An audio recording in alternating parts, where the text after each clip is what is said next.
While it seems we're being presented with new technological improvements in our everyday lives, U.S. military technology is advancing 10 times faster. In the modern age we live in, it is becoming increasingly more important to update our communication systems in order to make an impact. Hello, this is Kelly Manzo for demtech.org.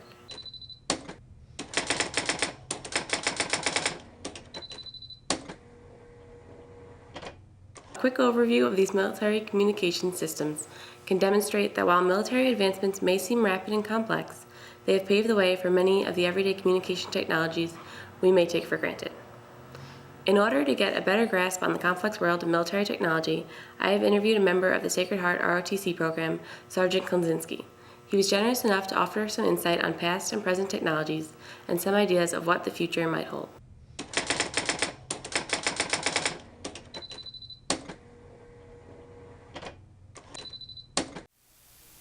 Starting back to even this Revolutionary War, that was our first conflict as an American nation. Primary method of means back then were a variety of things that were used in different aspects of military. There's the carrier pigeon was used. A lot of messengers, personal messages. So there were soldiers whose jobs it was in order to take, their job was to get information from a commander and relay it to other commanders in the field. They would take it by foot. There's plenty of historical documents as far as how communication was passed on, even like Paul Revere's infamous ride through Boston and through Massachusetts. There's a lot of different ways of communicating back then in the military.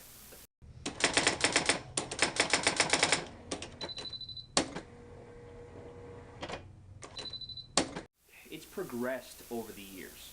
The First World War still used a lot of couriers, guys on a motorcycle or guys walking on foot or on horseback, taking messages from the battle lines to the commanders. As time progressed, the Second World War, they started using a telephone system that was hardwired landline. So you had to run a cable from one telephone system all the way back down to where the headquarters was at and tie that into another system. Then they started developing what we familiarly call walkie-talkies, those big handheld radios, communicate back and forth on an FM, frequency modulation operated systems. The walkie-talkie radio, the FM radio, started to develop because they found it was a lighter, more portable. They didn't have to be hardwired into a system. So as time goes on, Korea, they started using what's called a man-pack. There was a radio called a Prick 77. It's a big metal box that would be strapped to the back of a soldier, and they could communicate back to headquarters where they would have a centralized system. The Army started developing back in the 80s and really progressed into the 90s, this system called SINGARs. What that is, it's based on a system called frequency hopping. So it has set aside maybe 200,000 channels that it uses.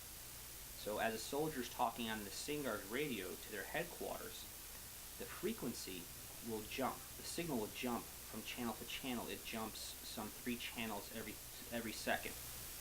That's the primary system that they use for talking, for audio, back and forth.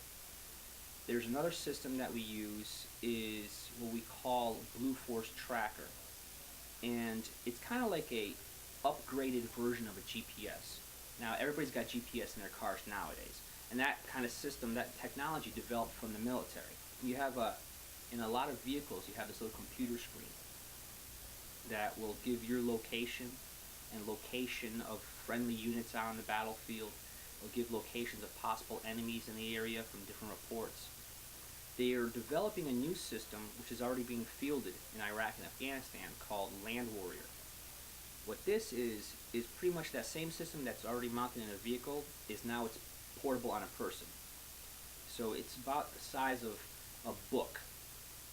You wear it on your uniform, and it's got this little display that will flip down from your helmet, and you can actually read messages, you can look at bad guys. So if you were a bad person I was looking for, I can cycle through all the pictures of all the known bad guys that I'm looking for and match your face up to a picture that we have stored in our database. have a helmet-mounted camera that will send live feeds of you in the field straight back to your headquarters. So if you're going into a building searching for stuff, your commanders are seeing the exact same stuff that you're seeing, and it's a live system. So there may be like a small delay, but it's back and forth, constant. It's got a built-in radio to it, so you can verbally communicate with your higher headquarters. But the coolest thing is, like, you can get instantaneous feedback from your commanders, and the soldiers can push it up to their headquarters instantaneous. It's not like the old days where you had to wait for a runner to go bring a message over to headquarters and try to dodge bullets and jump over holes and try to evade capture and then bring that information back to you.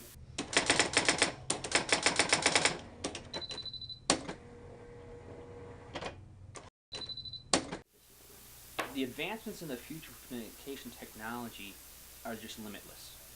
I mean, there are just new things being put out every day.